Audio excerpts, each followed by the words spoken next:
Hello everyone, my name is Robert Greenstein, a partner at Greenstein & Milberry, the attorneys behind 1-800-VICTIM-2. And welcome back to the 1-800-VICTIM-2 studio. Today I'm going to talk about cases against the New York City Housing Authority. You know, when you rent an apartment from any landlord and you're paying your monthly rent, you expect that the apartment and the building is going to be well maintained.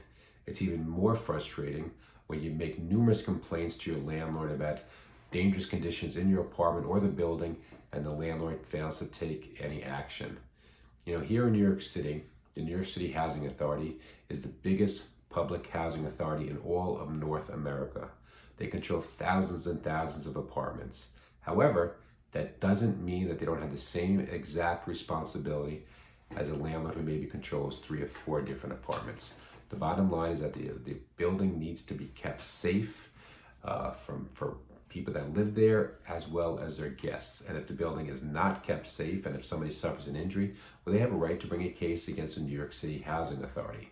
Now, we deal with many different types of cases against the New York City Housing Authority. Quite often people fall due to tripping hazards inside the building. Maybe the stairs are broken or cracked. Maybe the stairs are missing a handrail. The lighting in the staircase could be poor. Maybe they don't replace light bulbs that are out and people fall due to poor lighting.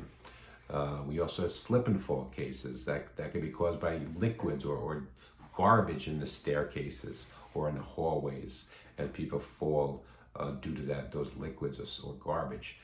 Quite often the superintendent could be mopping, but they fail to put down a wet floor sign and people fall. Or it could be a rainy or snowy day and people are tracking in rainwater or ice or snow, and the lobby could be slippery, and the landlord has to put down mats, and there has to be signs that say, you know, be careful.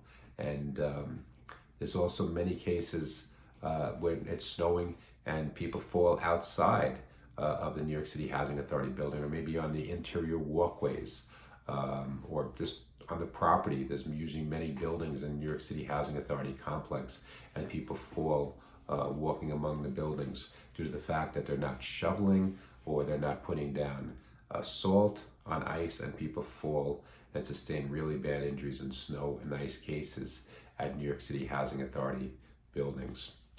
We also have a lot of cases involving elevators that malfunction. Maybe they're not leveling with the floor where they stop, and that's causing a tripping hazard for people either entering or exiting the elevator. We've had cases where the elevator plummets, and there's cases out there where people enter the shaft, the elevator, thinking the elevator is going to be there, and there's no elevator, and they fall into the shaft.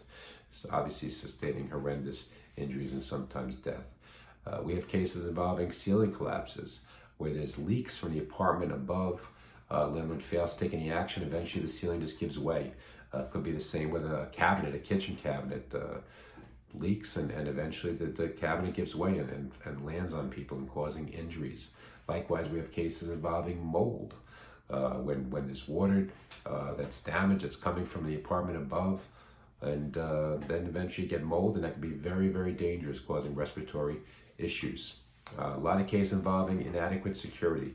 Quite often there's crime inside these housing authority buildings. The housing authority is well aware of these problems, yet they fail to fix broken locks. They fail to install security cameras, or maybe they have security cameras, but everybody knows they're not working.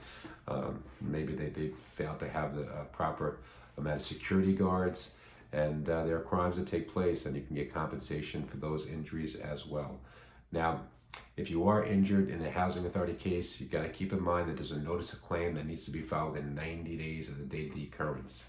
So it's a good idea to retain an attorney as soon as possible, especially an attorney like the attorneys at 1-800-VICTIM-2 who have an extensive experience bringing cases against the New York City Housing Authority.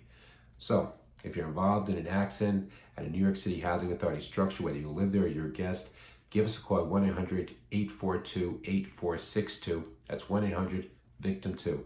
Don't be a victim twice. Give us a call, 1-800-842-8462. Thank you.